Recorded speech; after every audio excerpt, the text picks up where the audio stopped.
Well, hello glue troopers and welcome back to the TARDIS. First off, I want to give a big shout out to Steve Lehto, who is the attorney that wrote this book on the Chrysler turbine car that I just finished.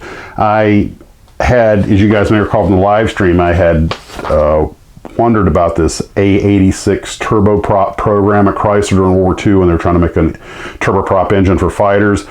And on page 3, there was a quick comment in there that said that it did fly, and I was pretty sure that didn't happen. So this morning, I got up, like I said I was going to. I went ahead while I was on Facebook and brought up Steve Lehto's Law and asked him about it. And boom, right away, I got an answer from him. I'm like, whoa, because I know he's a busy guy. He's a working lawyer, he's an author, and he's got a very prolific YouTube channel, over 300,000 subscribers. So I was like, wow, he's taking time to talk a little old me. So what he told me was, I wrote some notes today. He said that the A-86 program information he'd gotten from Bud Mann, who was involved in the program, and so he didn't research it any further. And of course, Bud's thinking about stuff that happened, gosh, nearly 80 years ago. So the A-86 program, which we'll probably talk about at the other live stream, it did go on after the war, but according to the Mopar site and everything and all the information I can get on it, it never actually did get in the air for a lot of reasons. They were close to getting it to work, but technology just kind of leapfrogged it. But I want to thank Steve very much for taking the time. He took quite a bit of time to chat with me, quite a back and forth, and I'm just really grateful for that. So huge shout out, guys. If you haven't checked out his channel, it's Lehto's Law. He talks about all kinds of legal stuff. He does a lot of lemon law and that sort of stuff. He's been a practicing attorney a long time, and he's written 3 books, obviously this one on the Chrysler turbine car, but he also wrote one on the development of the Dodge Daytona and Plymouth Superbird, and he wrote another one on Preston Tucker and the Tucker. And in fact, if you go to his channel, you can see behind him, you see he's got models of the Tucker, the Daytona, and the turbine car. He also has a model of Viper back there because I believe he drives a Viper. So anyway. Oh, by the way, Steve also did 11 episodes of VinWiki. Now, for those who aren't familiar, Ed Bolian started a channel called VinWiki, which is all basically about cars and car stories. I mean, really, really interesting stuff. Go check those out. If you're a car person, you're going to love it. I guarantee it. If you're interested in legal stuff, Lehto's Law,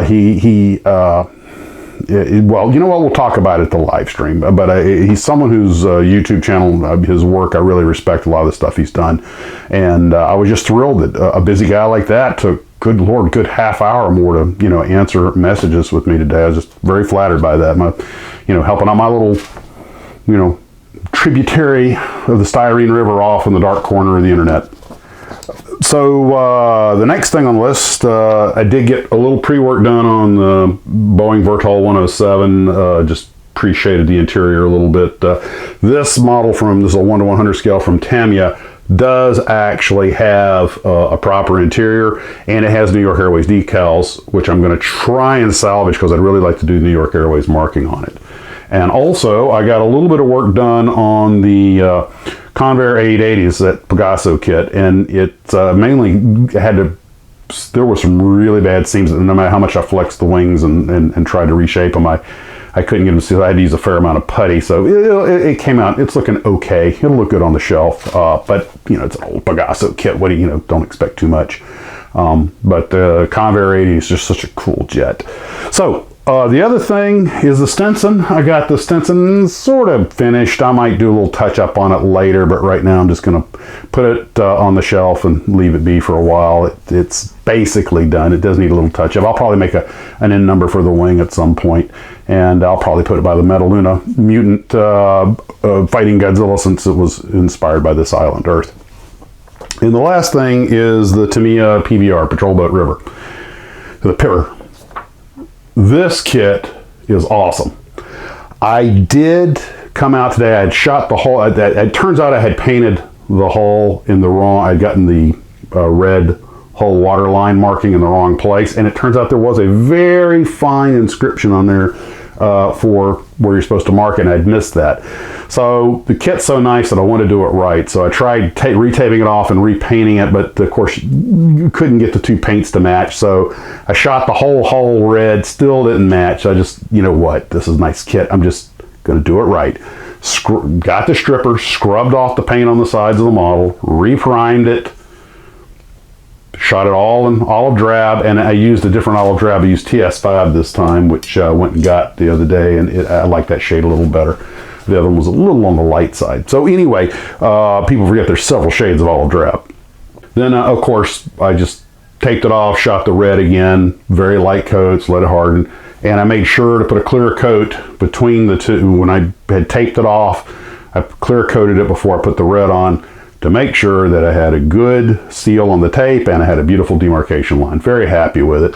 And then the models finally got to work on the model itself. And I cannot believe I got this whole thing done in one day. And I wasn't even hustling. It's just, to me, a lot of little parts, but they all fit so well. They come off the sprue easily with those God's hands clippers. They all fit without an argument, and it's just the whole thing just came together. And I still have to do the figures for it. A few shots of dull coat, decal it, a few things. It has a little bit of rigging, but not much.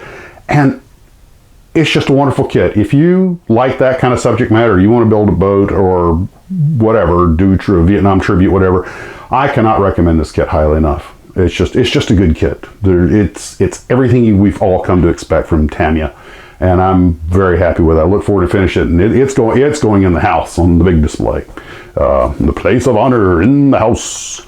So that's what I got for tonight, guys. Hope to see everyone at the live stream tomorrow night, 7 p.m. East Coast time, 2300 Zulu, and we'll talk about this and lots of other stuff. And if there's anything you want to talk about, shoot me an email real quick, and I'll see if I can't get some information dug up for you. Take care of yourself, guys, and as always, model on.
So anyway, guys, I bumped into a guy. I was getting gas at a raceway in Daytona, ironically, and there was a Dodge Daytona right there, the real thing. And I walked up and asked the guy about it, and I was like, this is like $1 million car. He goes, no, it doesn't have the Hemi. It's so it's only like $500,000. I'm like, it's worth more than my house, and it's rolling along on 4 wheels. Brave man, a beautiful car. Oh my gosh.